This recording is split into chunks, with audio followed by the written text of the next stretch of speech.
আসসালামু আলাইকুম রহমতুল্লাহ। আশা করি আপনারা সকলে ভালো আছেন। গতদিন আমরা মদ্যে লিন নিয়ে আলোচনা করেছিলাম। আজকে মদ্যে আরজি নিয়ে আলোচনা করব। মদ্যে লিনের সাথে সম্পর্ক হচ্ছে লিনের হরফ, আর মদ্যে আরজির সাথে সম্পর্ক হচ্ছে মদের হরফ। গত ভিডিওগুলোতে আলোচনা করেছি যে মদের হরফ কাকে বলে এবং লিনের হরফ কাকে বলে। আপনি যদি লিনের হরফ এবং মদের হরফ সম্পর্কে পরিপূর্ণ ধারণা থাকে আপনার, তাহলে আপনি মদ্যে লিন এবং মদ্যে আরজি এটা আপনার কাছে খুবই সহজ একটা বিষয়। তো চলুন আমরা মদ্যে আরজি নিয়ে আলোচনা করি। মদের হরকত ও মদের হরফের বামের হরফে ওয়াকফ করলে 3 আলিফ পরিমাণ টেনে পড়তে হবে, একে মদ্যে আরজি বলে।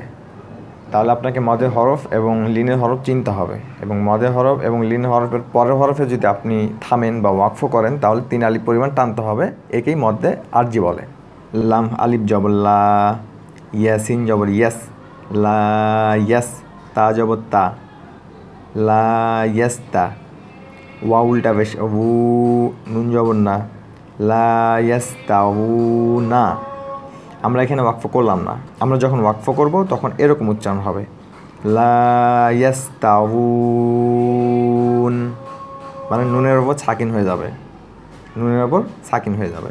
মদের হরকত আপনারা এখানে চিনতে পাচ্ছেন যে ওয়াও এর ওপর উল্টা পেশ আছে, মানে এটা মদের হরকত। খাড়া জবর খাড়াজের উল্টা পেশকে মদের হরকত বলে। মদের হরফ এবং মদের হরকত আলাদা জিনিস, খেয়াল রাখবেন। খাড়া জবর খাড়াজের উল্টা পেশকে মদের হরকত বলে। তো আমরা সংজ্ঞাতে পড়লাম যে মদের হরকতের পরের হরফে ওয়াকফ করলে মদ্যে আরজি 3 আলিফ পরিমাণ টানতে হবে। লা ইয়াস্তাউন, ইয়া আইন জবর ইয়া, লাম জবর লা, ইয়া আল্লা, মিম ওয়াও পেশ মু, নুন জবর না, ইয়ালামুনা, ইয়ালামুন। ওয়াকফ না করলে ইয়ালামুনা, ওয়াকফ করলে ইয়ালামুন, কারণ এখানে মদে হরফ আছে। পেশের বাম পাশে সাকিনওয়ালা ওয়াও মদে হরফ, মদে হরফের পরের হরফ নুন আছে, ওয়াকফ করলে মধ্যে আরজি 3 আলিফ পরিমাণ টানতে হবে।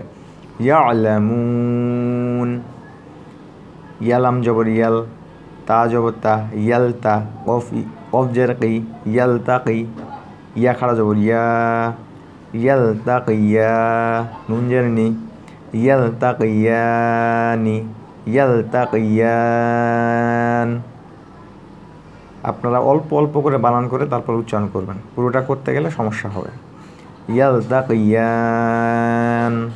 খ খাড়া জবর খ, লাম জের লি, খলি, দালিয়া জের দি, খলিদি, নুন জবর না, খলিদিনা, খলিদিন।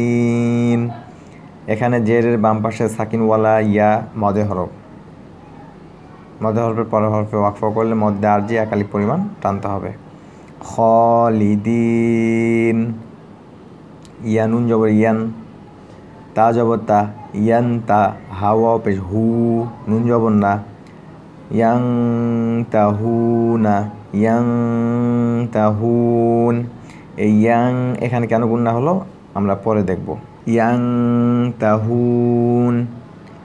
মিম হামজা পেশ মু, মিম জের মি, মু মি। হামজা বা আলিফের ওপর সাকিন থাকলে একটু ধাক্কা দিতে হবে।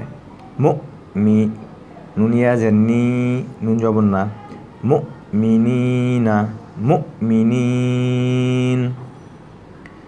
ওয়াউলাম জবর ওয়াল, আলিফ কাব জের ইক, ওয়াল ইক, র আলিফ জবর র, ওয়াল ইক র, মিম জের মি, ওয়াল ইক র মি।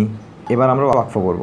ওয়াল ইক রম, ওয়াল ইক রম। আইন খাড়া জবর আ, বা জের বি, আবি, দাল ওয়াও পেশ দু, আবিদু, নুন জবর না, আবিদুনা, আবিদুন, আবিদুন। ওয়াকফ করলেই আপনি 3 আলিফ পরিমাণ টানবেন, আর না হলে মধ্যে হরফ 1 আলিফ পরিমাণ টান, ততটুকু টানবেন। আবিদুনা যদি ওয়াকফ না করেন, আর ওয়াকফ যদি করেন আবিদুন। বাজের বি, সিনলাম পেশ সুল, বিসুল, ত খাড়া জবর ত, বিসুল ত, নুনজের নি, বিসুলতানি, বিসুলতান, বিসুলতান। এই হলো মধ্যে আরজির পরিচয়। আমরা আগামীতে মধ্যে মুনফাসিল নিয়ে আলোচনা করব ইনশাআল্লাহ।